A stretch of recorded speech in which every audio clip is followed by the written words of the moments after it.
మనం చూస్తే వీళ్ళు పెద్ద పెద్ద లెక్చర్లు ఇస్తా ఉన్నారు. చంద్రబాబు నాయుడు గారు కావచ్చు, కూటమి ప్రభుత్వం వాళ్ళు కావచ్చు, మహిళలకు సంబంధించి ఎన్ని లెక్చర్లు ఇస్తున్నారంటే అసలు వింటేనే మనకు విచిత్రంగా అనిపిస్తుంది వాళ్ళు మాట్లాడేది.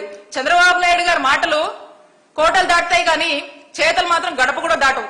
ఎందుకనంటే మనం చూస్తా ఉన్నాము, ఏదేదో మాట్లాడుతూ ఉన్నారు. ఏం మాట్లాడారు? చంద్రబాబు నాయుడు గారు ఇచ్చిన స్టేట్మెంట్ ఏంటి? మహిళల మీద ఎవరైనా చేయి వేస్తే ఇక అదే వారికి చివరి రోజు అన్నారు. 2 ఏళ్లుగా చూస్తున్నామన్నా, ఇన్ని ఇన్సిడెంట్స్ జరుగుతున్నాయి, ఇన్ని హత్యలు జరుగుతున్నాయి, ఇన్ని దారుణాలు జరుగుతున్నాయి, ఇన్ని అఘాయిత్యాలు జరుగుతూ ఉన్నాయి. మరి ఎవరికి చివరి రోజు తెచ్చారు మీరు?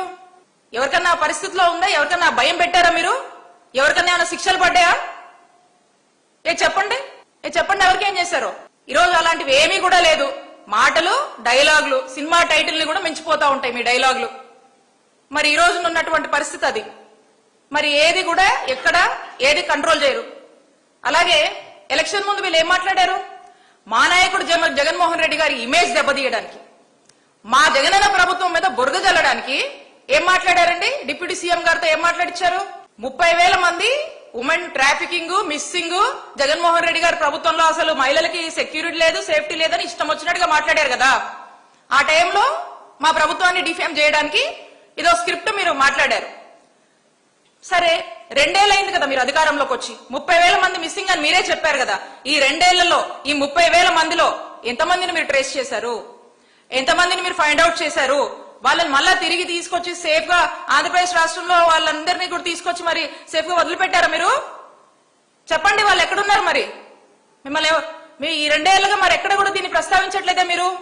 అంటే ఆ రోజు ఆ టైంకి జగన్మోహన్ రెడ్డి గారి ప్రభుత్వం మీద బురజల్లాలి కాబట్టి ఈ అంశాలు తీసుకొచ్చారు. ఈ రోజు వీటితో మీకు అవసరం లేదు, పని లేదు కాబట్టి ఈ అంశాలు మీరు మాట్లాడరు. చంద్రబాబు నాయుడు గారు కూడా దీనికి సమాధానం చెప్పరు. ఇది ఎంతలా అంటే డెఫినెట్ గా చంద్రబాబు నాయుడు గారు కూడా ఎందుకు సమాధానం చెప్తారు? చెప్పరు. ఎందుకంటే ఇప్పుడు అవసరం లేదు. అప్పుడేదో బుడదేశాం జగన్మోహన్ రెడ్డి గారి మీద. మరి ఈ రోజు పరిస్థితి చూస్తా ఉంటే అసలు ఇంతెందుకు మహిళలు, దాడులు, సామాన్య ప్రజల గురించి మనం మాట్లాడుతా ఉన్నాం. వాస్తవానికి ఈ రోజు మీ పార్టీలోకి వస్తేనే ఈరోజు కూటమిలో భాగమైనటువంటి ప్రజాప్రతినిధులే మరి ఏ విధంగా ఘోరాలు చేస్తున్నారో మీరు చూస్తా ఉన్నారు. ఏ విధంగా మహిళల్ని వేధిస్తున్నారు, ఇబ్బంది పెడుతున్నారో మీరు చూస్తా ఉన్నారు. మరి వారు తాటి తీశారా? మీరు ఏం చేశారు? మీరు దానికి మీరు ఏం చెప్తారు? చంద్రబాబు నాయుడు గారు దానికి సమాధానం చెప్పండి. ఇక్కడ దాకా ఎందుకు? మహిళల దాకా ఎందుకు? మీ పార్టీ వాళ్ళ మీద మీరు ఏం యాక్షన్ తీసుకున్నారు చెప్పండి.